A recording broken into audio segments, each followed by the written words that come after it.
Salam sejahtera saudara, saya berharap kita semua tetap sehat dan selalu berada dalam anugerah Tuhan.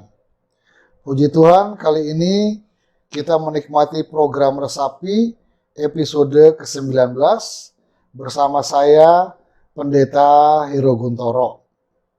Mari kita membaca firman Tuhan dari 1 Tesalonika pasal 4 ayat 7. Demikian, Allah memanggil kita bukan untuk melakukan apa yang cemar, melainkan apa yang kudus.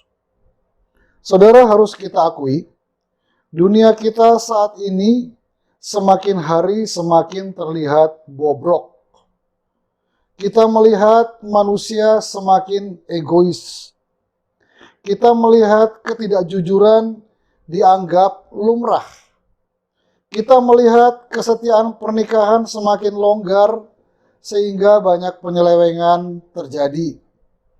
Kita juga mendengar kekerasan menjadi berita sehari-hari dan seterusnya dan seterusnya.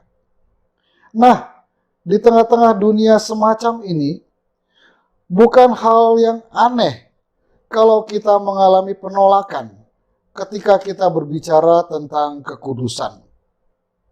Ketika kita bicara tentang kekudusan, justru kitalah yang dianggap aneh.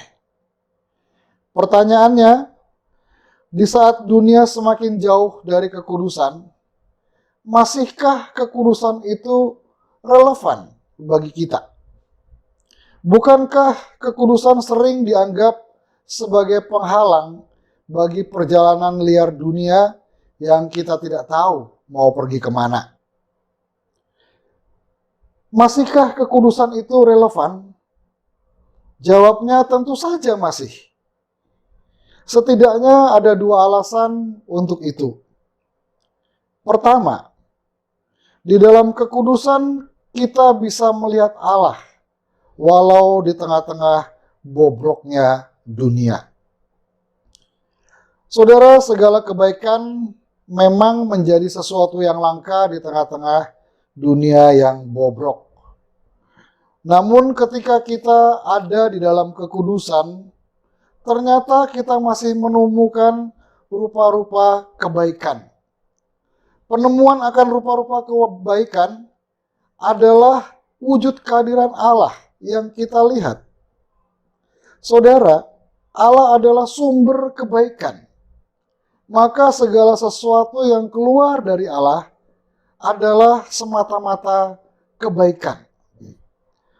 Maka ketika kita masih menemukan kebaikan di tengah-tengah kebobrokan dunia, kita masih melihat Allah yang mau hadir di tengah-tengah dunia ini.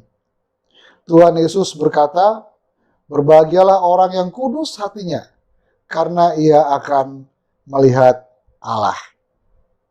Alasan kedua, di tengah-tengah dunia yang bobrok ini, justru kekudusan itu menjadi begitu relevan. Kekudusan hidup yang kita hadirkan adalah bagian dari karya Allah yang menyembuhkan dan memulihkan dunia dari kebobrokannya. Dunia yang bobrok dapat menyadari kebobrokannya hanya ketika berhadapan-hadapan dengan kekudusan yang Allah hadirkan melalui hidup kita. Selanjutnya, melalui kekudusan hidup yang kita jalani, dunia disembuhkan dan dipulihkan oleh Allah. Ibarat air bersih yang mencuci dan alkohol yang mematikan kuman pada borok yang kotor. Seperti itulah kehadiran kekudusan hidup bagi dunia yang bobrok. Saudara, itulah dua alasan paling tidak mengapa kekudusan masih relevan di tengah-tengah dunia yang bobrok saat ini. Kita sadar dengan kekuatan diri sendiri tentu kita tidak mampu menjalani hidup kudus karena hati kita cenderung kepada kecemaran. Tetapi dengan mengandalkan kekuatan Tuhan, kita sanggup menjauhi kecemaran dan hidup di dalam kekudusan. Karena di dalam diri kita ada roh Allah yang selalu berpihak kepada kekudusan. Mari kita berdoa. Tuhan, terima kasih untuk firman-Mu yang mengingatkan kami akan makna dan pentingnya kekudusan di tengah-tengah dunia ini. Walau dunia ini menjadi semakin hari semakin berwajah buruk, namun Tuhan tetap memanggil kami untuk hidup di dalam kekudusan di tengah-tengah dunia yang berwajah buruk ini. Terima kasih Tuhan, bahwa dengan kehadiran kami di tengah-tengah dunia ini, Tuhan mau memakai kami untuk memulihkan dunia dari kebobrokannya. Kami bersyukur untuk anugerah-Mu.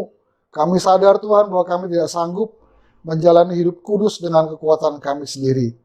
Oleh karena itu mampukanlah kami dengan kuasa Roh Kudus-Mu untuk kami boleh menjalani hidup kudus di tengah-tengah dunia ini. Kami bersyukur untuk anugerah-Mu. Dalam nama Tuhan Yesus kami berdoa. Amin.